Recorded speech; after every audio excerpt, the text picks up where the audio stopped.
넥스틸 2025년 1분기 실적을 스루풋 회계로 분석한 내용을 소개하도록 하겠습니다. 매출은 24.5% 증가했고 영업이익은 6,637%나 크게 증가했습니다. 제품 회전율은 1.1회전이고 PBR은 0.86 상태입니다. 인적 자산 회전율이라는 것을 33.9회전 첫 분석을 한 것을 소개를 해드리도록 하겠습니다. 넥스틸에 관련된 뉴스로서 다시 돌아온 LNG 시간, 미 알래스카 LNG 개발회의 초청에 펄펄 끓는 관련주, 김민지 기자가 헤럴드 경제에서 5월 16일 날 보도했던 내용입니다. SK 오션 플랜트 5.4% 올라 52주 신고가 경신, 미 알래스카 주정부 LNG 개발회의의 한국정부 초청, 넥스틸 율촌 동양철관 하이스틸 등 관련주 급등. 그래서 넥스틸을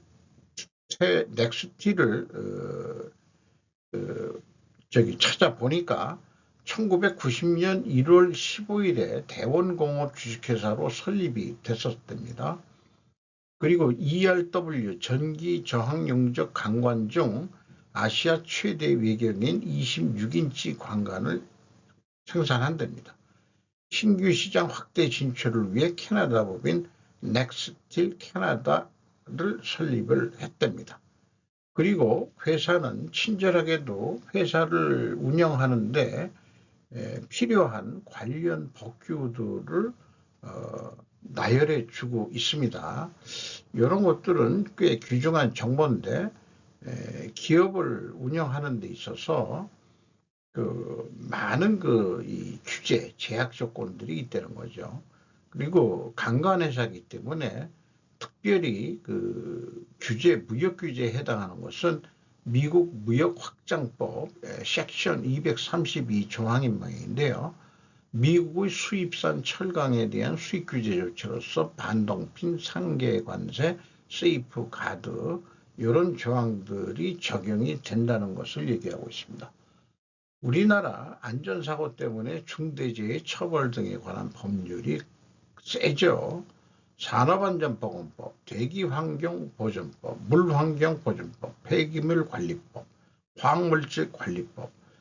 요 대기환경부터 네 가지는 모두 환경에 관련된 법이고 환경 법규가 상당히 강하게 지금 적용되고 있는 거죠.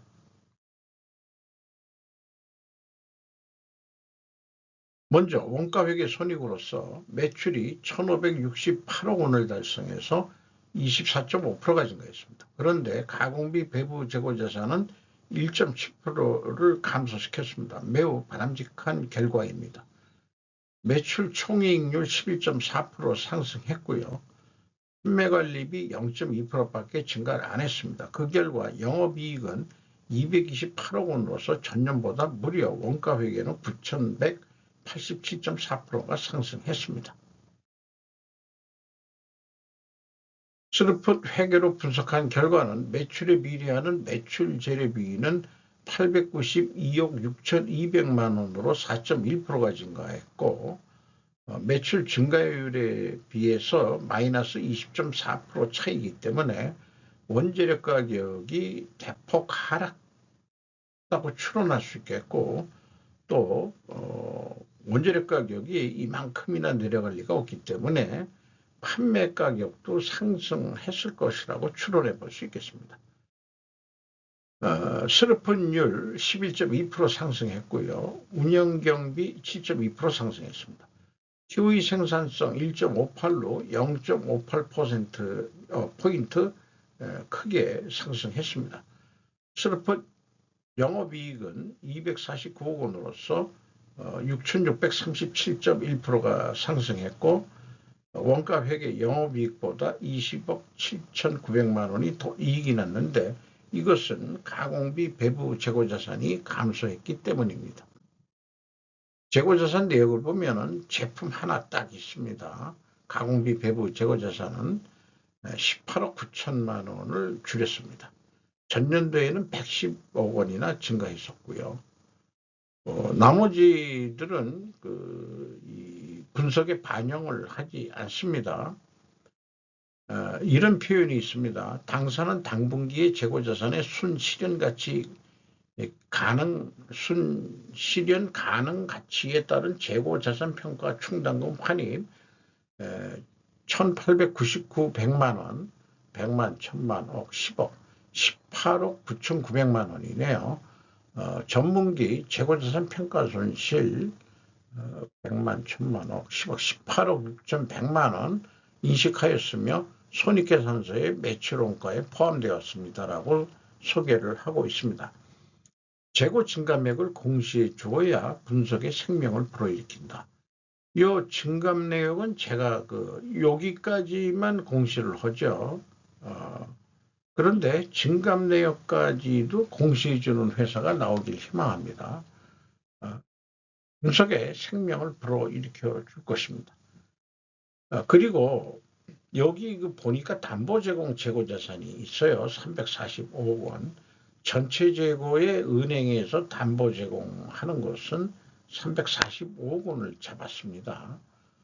전체에서 그냥 퍼센테이지를 따지는 건지 어떤 건지 모르겠습니다만은 대출을 받기 위해 담보로 재고자산을 제공하는 것은 불합리하다고 저는 봅니다.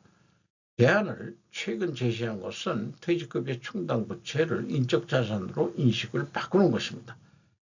은행에서 부채를 퇴직급여 부채를 자산으로 인정하겠다는 것만 있으면 기업들이 그것을 기준으로 대출 신청을 할 수 있을 거예요. 인적 자산을 담보로 대출해 주는 것이 뉴월드 오더일 것이라고 저는 감히 제안을 합니다. 이성분 내용 분석 내용은 제품의 변동이 플러스 19억 600만 원이면 재고가 감소했다는 뜻이고요. 전년도에는 증가했다는 뜻입니다. 원재료비가 877억 원이고 7.2% 감소했고 별도로 회사는 상품 매출원가 및 기타 매출원가도 표현해주고 있습니다. ABC를 더한 전체 매출원가 재료비는 913억 원으로서 6.4% 증가했고 운영경비는 7.2% 증가했습니다. 운영경비 426억 원에서 판매관리비 190억 원을 뺀 236억 원이 공장 가공비가 되겠습니다. 총 제조비용의 21%, 3.2% 상승했고 재료 비율은 3.2% 하락했습니다. 여기서도 우리는 원재료 가격이 하락했다라고 2차 추론을 해볼 수 있겠습니다.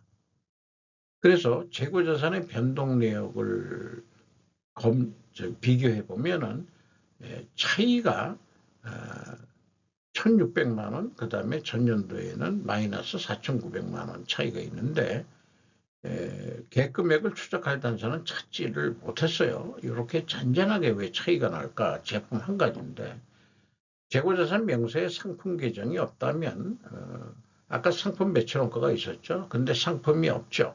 재고를 유지하지 않는 관리 방법을 채택하고 있는 것으로 보이긴 하는데 이런 차이들이 뭔가 상품이나 이런 것들에 관련이 있지 않을까 이렇게 좀 유추해 볼 수 있겠습니다. 그래서 PQ 총 제조 비용도 동일한 금액으로 차이가 나는데 이게 뭔지는 모르겠고요. 현금 흐름표 기준으로는 재고자산 평가 손실 환입액을 가감해 주면은 일치를 합니다. 전년도에는 그 평가 손실이 18억 6,100만 원 했고 올해는 18억 9,900만 원을 환입을 잡았습니다. 현금식으로 읽어보면은 이해가 되죠. 현금이 87억 6천만 원이 들어왔다면 재고가 그만큼만 줄면 되는데 재고자산은 68억 6,100만 원이 줄었거든요. 그러면은 19억 원이 돈이 어디서 꽁돈으로 들어왔다. 이런 얘기인데 그게 꽁돈이 아니고 그냥 우리가 환입을 잡은 겁니다. 19억 원을. 이런 얘기가 되겠습니다. 운영경비로서 인건비가 58억 6,300만 원으로 12.4% 증가했고 직원 수는 54명이 증가했습니다. 평균 임금은 5,400만 원으로 예상이 됩니다. 신입사원들이 좀 많이 들어와서 그 저임금 사원들이 들어와서 내려간 것으로 이렇게 판단이 되고요. 외주비가 52.1%나 크게 증가했고 수출 재비용은 5.1% 감소했습니다. 운반비가 135.5% 크게 증가했습니다. 병행평가지표로서 재고 회전율이 0.1회전 상승했어요. 재고를 감소시켜가지고. 그리고 슬픈율은 11.19% 상승했습니다. 동일 방향이면은 투명하게 가정을 세웁니다. 처음으로 제가 주장하는 인적자산 회전율, 매출 나누기 퇴직급여 충당부채, 제가 이렇게 명명합니다만은 이렇게 표현하는 기업도 있고 확정급여 채무라고 표현하는 기업도 있습니다. 33.9회전, 5.1회전이 상승됐어요. 인적자산들이 그만큼 노력을 했다는 거로 저는 보는 겁니다. 그러니까 퇴직급여 충당부채를 부채로 보지 아니하고 직원들이 단연간 근속 경력에 의한 노하우를 1년에 퇴직급여를 10분의 1인가 퇴직금을 갖다가 충당을 해놓죠. 그거를 퇴직할 때 주기 위해서 빚으로 그 부채로 인식을 하는데 그 부채는 인적 자산으로 한다는 것은 그거를 부채에서 자산으로 바꾸기 위해서는 현재로서는 비용을 떨고 있는데 그걸 비용을 떨지 말고 자산으로 하자는 얘기죠. 자산으로 하게 되면은 인식이 이익이 더 날 겁니다. 그 비용으로 안 떠니까 그런 점을 좀 저는 염두에 두고서 말씀을 드린 겁니다.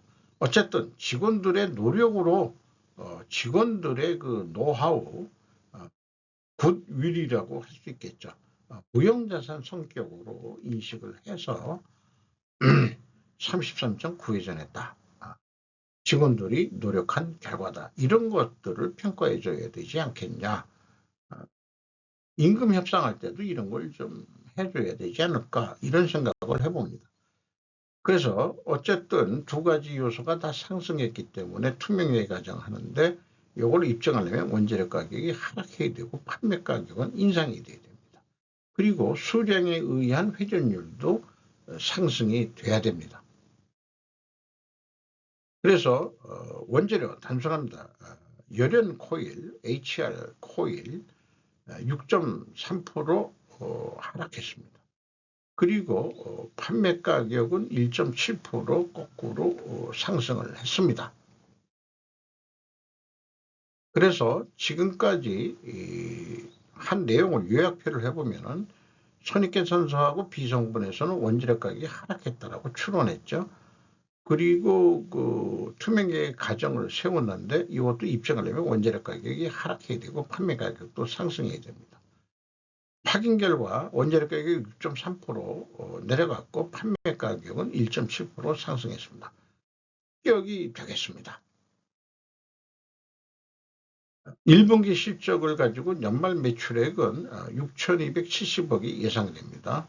운영경비 기준으로 뽑아도 동일한 금액이고 매출 재료비 기준으로 해도 동일한 금액으로 우리가 예측을 할 수 있겠습니다. 이것을 사업목표 계획으로 6,270억 원을 한다면은 한 995억 원의 이익이 날 것으로 예상이 됩니다.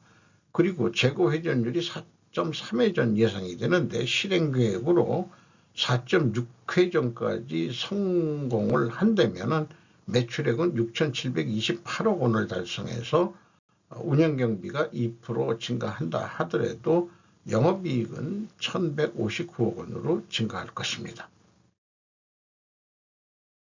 재고가 감소했기 때문에 재고 회전율도 상승했고 영업 원가회계보다 영업이익이 증가했습니다. 판매가는 원가액보다 높게 나오게 산출됩니다. 주가는 15,700원으로 연초보다 8,370원이 상승했습니다. PBR은 그래도 1이 안 넘고 0.863입니다. 워낙 낮게 평가가 되어 있었네요. 주주는 박효정 씨가 54.15% 지분을 가지고 있고 박영회 씨가 7.38%를 가지고 있는데 박영회 씨는 캐나다 법인 사업장으로 되어 있습니다. 사장으로. 박효정 씨는 저하고 동갑이더라고요. 부럽습니다. 이상 마치도록 하겠습니다.